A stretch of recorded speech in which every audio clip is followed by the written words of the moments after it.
예, 안녕하십니까. 여러분들의 백만장자입니다. 화이팅입니다, 여러분. 오늘 장 나쁘지 않습니다. 장도 나쁘지 않고, 자, 오늘이 크리스마스 이브, 자, 크리스마스 시즌을 맞이를 해서, 자, 여러분들에게 선물과 같은 영상이 될 수 있는 그런 영상을 한번 준비를 해봤고요. 오늘 영상 내용의 포인트는 뭐냐면, 지금 언론이나 많은 부분에서 삼성전자에 대해서 우려하는 목소리가 많이 있는데, 제가 생각하는 지금 HBM4를 기대하는 이유 두 가지를 여러분들에게 말씀을 좀 드리면서, 지금까지 HBM의 삼성전자가 좀 약한 모습을 보였지만, HBM 향후에 지금 HBM 로드맵을 보면 조금, 이거 가능할까? 삼성전자. 이렇게 좀 성공 가능성에 대해서 좀 불투명하게 보는 시각도 있습니다. 분명히 과거에 조금 힘들었기 때문에. 그렇지만 제가 긍정적으로 보는 부분이 가능성, 어떤 것들이 있는지 여러분들에게 한번 조금 기술적 난이도가 있는 영상이겠지만 그래도 재미있게 한번 풀어가 보도록 하겠습니다. 일단 지금 기술적 난이도가 분명히 있습니다. HBM4부터는 그 기술적 난이도가 있는데, 일단 시장에서 조금 걱정하는 건 뭐냐면, 기술적 난이도는 둘째 치더라도 개발에 필요한 시간이 좀 부족한 거 아니냐, 뭐 그런 근거도 제가 여러분께 설명을 드릴 겁니다. 일단 삼성전자가 HBM 5세대 제품 지금 나오고 있는 거 HBM3E 뭐 8단도 있고 12단도 있죠. 여기에는 1A, 그러니까 4세대 D램입니다. 삼성전자가 4세대 D램을 적용 중인데, 반면에 지금 경쟁사들은 한 세대 앞선 1B, 5세대 D램 기반으로 HBM3E를 양산을 하고 있어요. 그래서 삼성전자가 이 HBM3E에서 우리는 4세대 D램, 경쟁사들은 5세대 D램, 여기에서 왜 이렇게 세대가 늦어졌는지에 대한 이야기도 드릴 거고요. 그 부분이 오히려 삼성전자에게 이제 앞으로 HBM4부터는 강점이 될 수 있는 삼성전자의 근거를 좀 여러분께 설명을 좀 드리겠습니다. 어쨌든 HBM4에도 경쟁사들은 1B, 지금 쓰고 있는 5세대 D램을 쓰기로 했습니다. 이미 5세대 제품에 이 원비 D램을 적용한 경험이 있기 때문에 뭐 수율 안정성, 뭐 원가 경쟁력, 여기에서 하이닉스나 마이크론은 또 우위를 점하겠다는 의도가 충분히 저는 읽힌다고 생각을 합니다. 저라도 그렇게 했겠죠.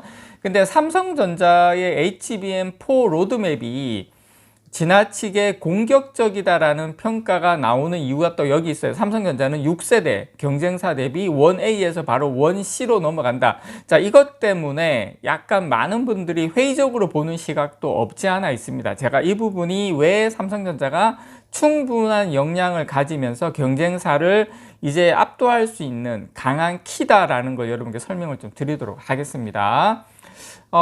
일단 D램이 이 HBM이 탑재되기 전까지는 일종의 안정화 기간을 거칩니다.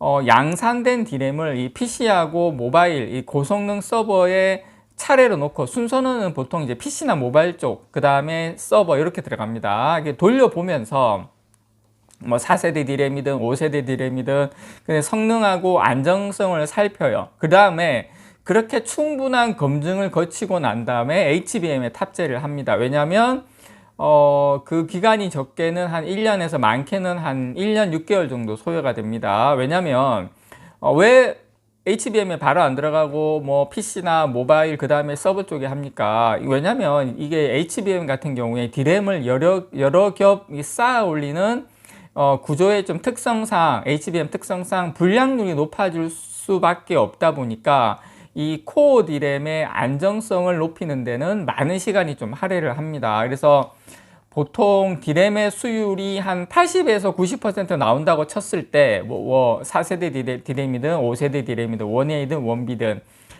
이게 HBM 수율은 한 60% 선에 그쳐요. 일반 D램 수율이 80에서 90%인 걸 가정을 한다면, 근데 이제 아직 개발도 끝나지 않은 1C D램을 내년 연말 HBM4에 넣겠다는 삼성전자의 계획은 어떻게 보면 비현실적이다라는 지적도 있죠.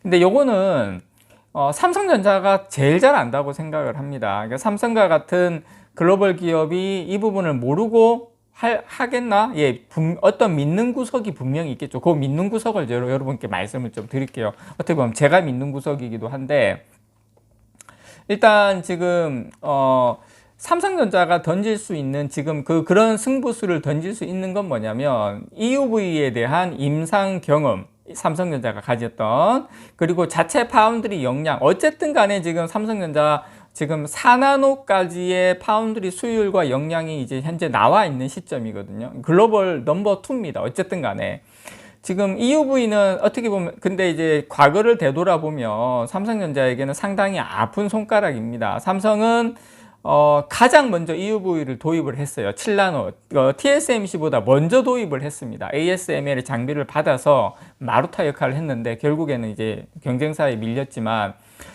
EUV 공정을 활용을 하면 기존의 제품 대비 선폭을 얼마나 줄일 수 있냐면 14분의 1로 줄일 수가 있어요. 14분의 1로. 그래서 혁신적인 제품 생산이 가능하기 때문에 삼성의 초격차를 이끄는 1등 공신이 될 거다. 장밋빛 전망이 쏟아졌죠. 특히 이제 D램, 이게 최선단 제품 개발과 양산을 앞당기고 비용을 또 절감해 줄 것이다라는 기대감에 삼성전자가 제일 먼저 D램 공정에 적용을 했는데, 시간이 흐르면서 실망으로 바뀌었죠.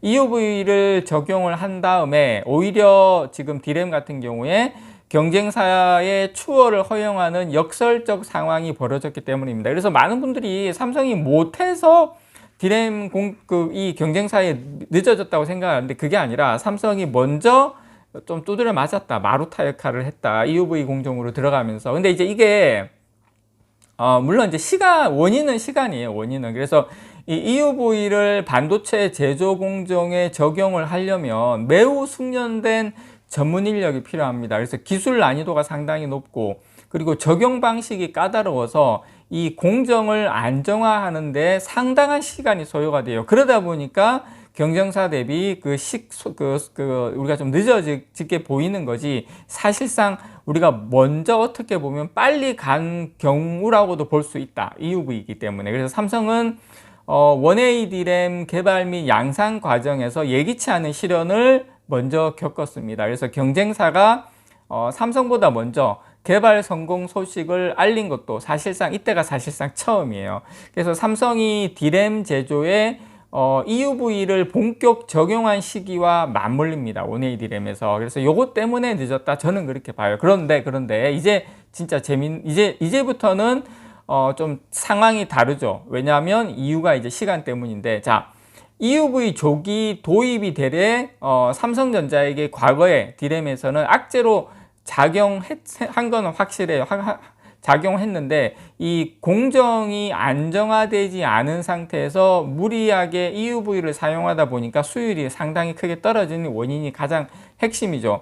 근데 지금은 사정이 좀 다릅니다. 그래서 그 사정이 다른 이유도 시간 때문이죠. 다른 곳에서 앞장서서 EUV를 다른 곳보다, 경쟁사보다 먼저 앞장서서 EUV를 도입을 했기 때문에 그 임상 경험에서 삼성전자는 비교 우위를 이제 충분히 가지고 있다. 자, 그래서 삼성이 체득한 이 EUV 임상 경험이 결국 HBM4 개발 경쟁에서 가시적인 성과를 낼 가능성이 어느 때보다도 크다는 겁니다. 그래서 HBM 개발 방향은 이 물리적 크기를 줄이는 것뿐만 아니라 소비 전력도 낮추고, 그리고 처리 속도를 높이는 데 맞춰져 있습니다. 이걸 위해선 D램의 회로 선폭을 미세화하는 것이 상당히 필수적입니다. 이게 엄청난 경쟁력인데, 이 반도체 미세 공정에서 EUV가 오히려 삼성전자에게 퀀텀 점프를 이뤄낼 수 있다라는 그런 어떤 설득력 있는 그런 가설이 적용이 될 수가 있는 거죠. 저는 EUV 기반 설계 역량을 갖췄다는 것은 그 HBM 원가 경쟁력에서도 우위를 점할 수 있다라는 의미가 되거든요. 그래서 삼성전자가 지금 EUV를 도입한 지 지금 3년여가 지났기 때문에 D램 쪽에 이제는 EUV 활용 공정도 어느 정도 안정화됐다 이렇게 평가를 내릴 수 있는데요. 그래서 D램 한 세대를 건너뛴 만큼 이 빠른 기술적 진보를 이뤄내려면 이 EUV 활용도를 높이는 것 이외에는 다른 방법이 없는데 그 부분에 대한 강점이 누구한테 있다? 예, 삼성전자에게 있다라는 겁니다. 시간 제가 조금만 1분만 더 말씀을 드리면, 그리고 HBM4의 로직 다이 설계와 생산 능력도 이게 파운드리 공정에 대한 기술력이 있어야 되는데 이 부분에 대해서도 삼성전자가 충분히 경쟁력이 있다라는 걸 일단 이렇게 말씀을 좀 드립니다. 그래서 이 앞선 세대의 로직 다이는 이 HBM 끝에 부착이 돼서 이 GPU하고 신호를 주고받는 통로 역할을 해왔어요. 자, 이것과 달리 HBM4 로직 다이에는 고객 맞춤형 기능이 추가가 탑재가 됩니다. 그래서 HBM4부터 CPU 내부에 있던 이 캐시 메모리가 이 로직 다이로 지금 옮겨갈 수 있다라고 보거든요. 물론 조금 기술적인 이야기이긴 합니다만, 그래서 이 로직 다이가 당연히 그 구조가 복잡해지면서 파운드리 회사의 역할이 커질 수밖에 없습니다. 그래서 이제 하이닉스가 TSMC하고 연결해서 하는데, 그래서 이제 과거에는, 기존에는 메모리 반도체 회사들이 로직 다이를 직접 만들었지만 앞으로는 파운드리 업체들이 위탁 생산할 가능성이 상당히 커졌습니다. 근데 여기에서도 저는 삼성이 전 세계 유일하게 D램과 파운드리가 가능한 종합 반도체 기업입니다. 뭐 인텔도 있긴 하지만 저기는 뭐 이미 뭐 짐 싸야 되는 분위기죠. 그래서 다른 경쟁사와 달리 이 로직 다이를 내부에서 직접 설계 생산할 수 있는 게 유일하게 삼성전자밖에 없어요. 그래서 이 로직 다이 생산을 일부 그 외부 파운드리사에 위탁해야 하는 경쟁사들과 비교할 때 분명하게 물론 우리가 뭐 TSMC보다 조금 아쉬운 부분이 있지만 그래서 삼성 자체만으로도 가능하다라는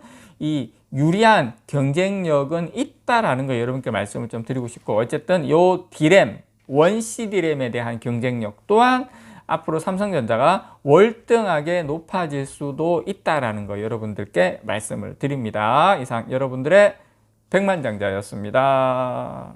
사랑합니다, 여러분.